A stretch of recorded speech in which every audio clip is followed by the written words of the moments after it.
क्या आप जानते हैं कि अलीगढ़ की जामा मस्जिद को बनाने में सबसे अधिक सोने का प्रयोग किया गया। ये मस्जिद भारत ही नहीं एशिया की सबसे अमीर मस्जिद मानी जाती है। इस मस्जिद के निर्माण में 6 कुंटल से अधिक सोने का प्रयोग हुआ, जो अपने आप में एक इतिहास है। दुनिया में कोई भी मंदिर, गुरुद्वारा और चर्च ऐसा नहीं जिसमें इतनी अधिक मात्रा में सोने का इस्तेमाल किया गया हो। इस मस्जिद की लोकप्रियता का अंदाजा इसी बात से लगाया जा सकता है कि इसका जिक्र अमिताभ बच्चन अपने मशहूर शो कौन बनेगा करोड़पति में कर चुके हैं। कुछ सालों पहले जब इस मस्जिद में लगे सोने की परख करने के लिए जौहरियों को बुलाया गया तो वे देखकर हैरान रह गए कि इस मस्जिद में दुनिया के सबसे बेहतरीन किस्म के सोने का प्रयोग किया गया है। जामा मस्जिद अलीगढ़ का निर्माण मुगल बादशाह मोहम्मद शाह के गवर्नर साबित खान ने 1724 में करवाया था। इस मस्जिद को बनाने में 4 साल से अधिक का समय लगा। अलीगढ़ में बनी इस मस्जिद का निर्माण उन्हीं कारीगरों के द्वारा किया गया जिन्हें ताजमहल बनाने की जिम्मेदारी दी गई थी। यही वजह है कि अलीगढ़ जामा मस्जिद और ताजमहल में बहुत सी समानताएं मौजूद हैं। इस मस्जिद को उतनी ही ऊंचाई पर बनाया गया जितनी ऊंचाई पर ताजमहल मौजूद है। ताजमहल बनाने वाले मशहूर इंजीनियर अबू ईसा आफंदी के पोते ने ही इसका निर्माण किया था। ये मस्जिद आज भी निर्माण और स्थापत्य कला का बेहतरीन नमूना मानी जाती है। इस मस्जिद में एक साथ 5000 से अधिक लोग नमाज अदा कर सकते हैं। गवर्नर साबित खान ने इस मस्जिद में औरतों की नमाज के लिए एक अलग जगह मुकर्रर की जिसे शाहदरी कहा जाता है। ये मुगल शासकों द्वारा बनवाई गई इतिहास की आखिरी मस्जिद है। मस्जिद अलीगढ़ में सोने से बने 17 से अधिक गुंबद मौजूद हैं, जिनकी बनावट ताजमहल से मिलती जुलती है।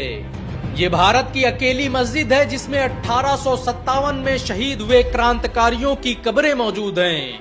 इसमें 73 शहीदों की कब्रें हैं। यही वजह है कि इस मस्जिद को गंज शहीदा यानी शहीदों की बस्ती भी कहा जाता है। भारत की आजादी में इस मस्जिद का बड़ा योगदान रहा।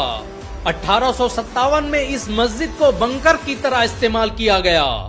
इतिहासकार लिखते हैं कि जब अंग्रेजों ने विद्रोहियों को कुचलने के लिए सेनाएं भेजी, तब मस्जिद का कोई कोना ऐसा नहीं था जहां मुसलमानों का खून न लगा हो। अलीगढ़ मुस्लिम यूनिवर्सिटी की स्थापना करने वाले सर सैयद अहमद खान अक्सर इस मस्जिद में नमाज अदा करते थे।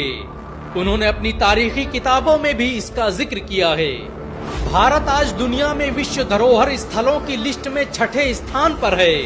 लेकिन आपको ये जानकर हैरानी हो सकती है कि आज भी भारत में मौजूद ज्यादातर तारीखी इमारतों और ऐतिहासिक स्थलों का निर्माण मुसलमानों ने किया था।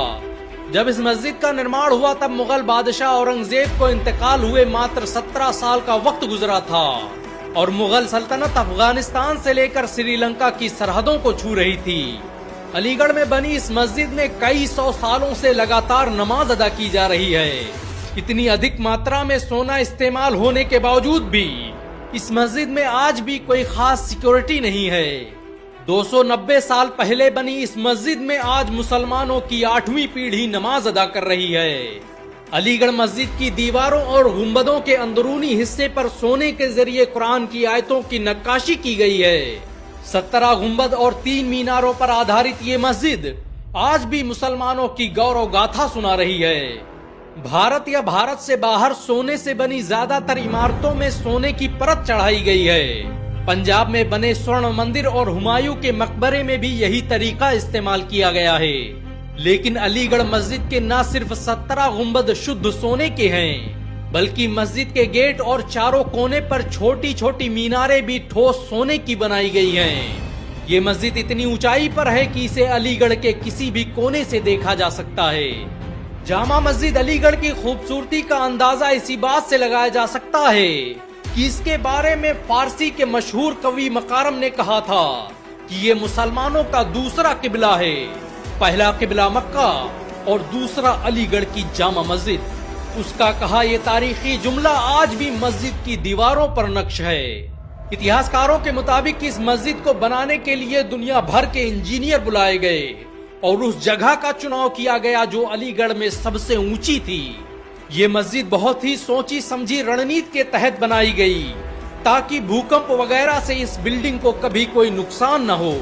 इस मस्जिद के गेट पर लगे पत्थर पर इस मस्जिद की पूरी तारीख दर्ज है। अलीगढ़ जैसे शहर में सोने से बनी ये मस्जिद मुसलमानों के सुनहरे दौर की याद दिला रही है।